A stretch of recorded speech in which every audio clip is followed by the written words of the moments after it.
our premier dog for it. My name is Dr. Sam, I'm 42, and I live in Canada in the province of Ontario.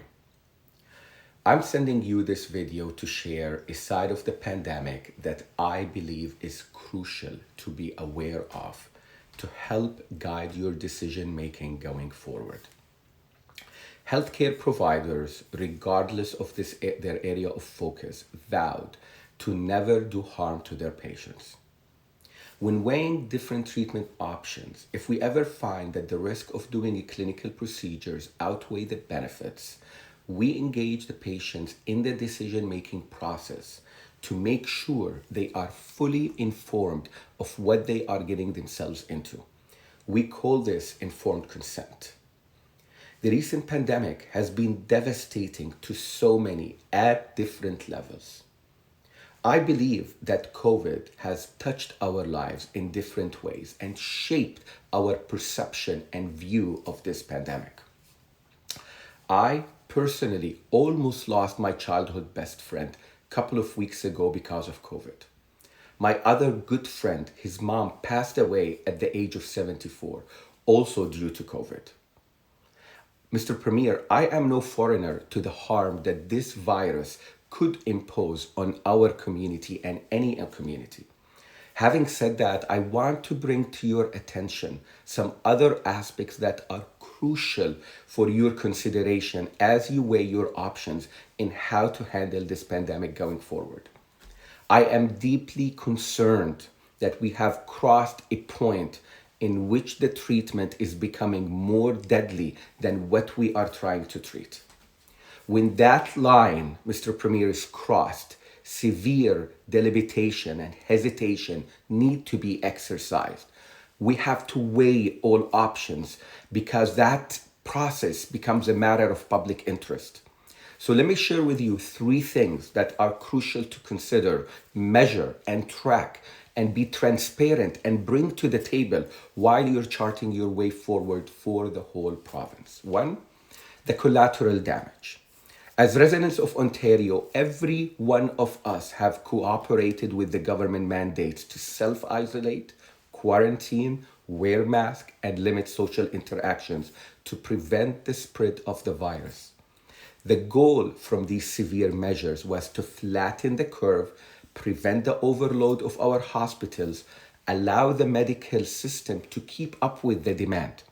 These lockdowns were meant to buy the leadership of the province time to engage in long-term versus short-term solutions, like increasing ICU capacity, ventilators, expediting the vaccines, and so forth. The lockdown was never meant to be the solution. It's a temporary break used in severe emergency circumstances to allow us time to breathe and find better solutions. The ongoing stay-at-home order, although was necessary in the beginning, have resulted in severe side effects that are crucial to measure and track.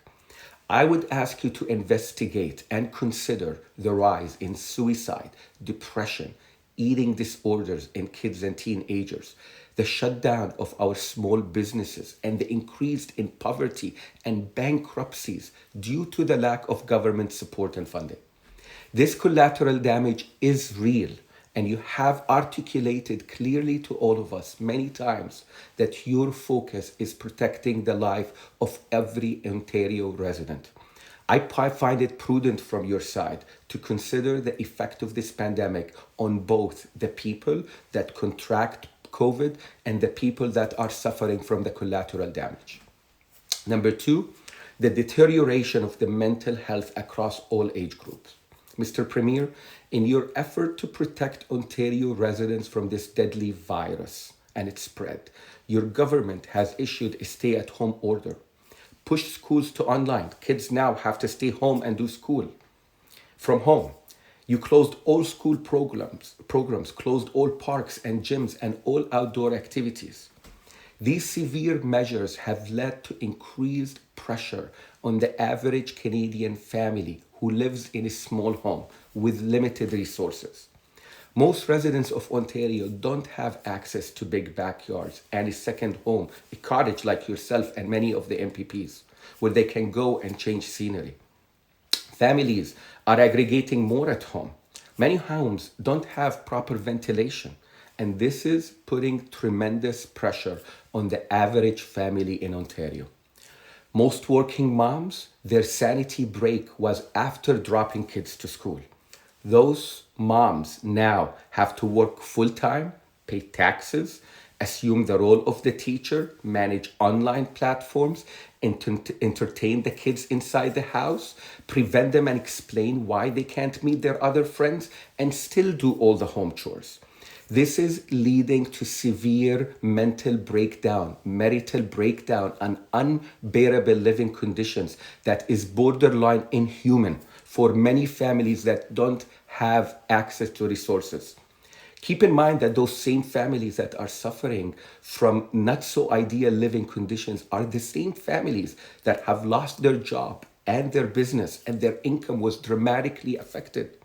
Many hardworking Canadians have lost their job or got a pay cut on their paycheck.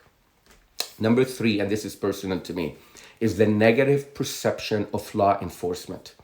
As residents of Ontario, we always enjoyed excellent relationships with our law enforcement at all levels, city and provincial. The backbone of our safety was the respect and collaboration between responsible citizens and the police department. As law enforcement officers are now fulfilling the orders issued by your government, there has been many incidents where law enforcement officers were booed out of parks in front of our kids. The long-term effects of these incidents on our society is devastating and not favorable, and will lead to a negative perception of their role in our communities. I'm also deeply concerned about criminalizing law-abiding, tax-paying citizens due to excessive restrictions. Mr. Premier, COVID is a serious issue and we need to deal with it and manage it. There is no doubt about that. But so is the collateral damage that is piling up and quickly in every aspect of our communities.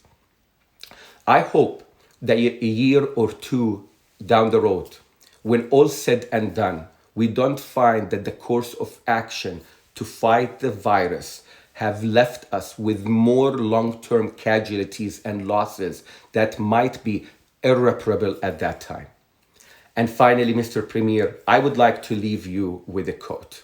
And this quote comes from Buddha. And Buddha said, "Fear does not prevent death. Fear only prevents life."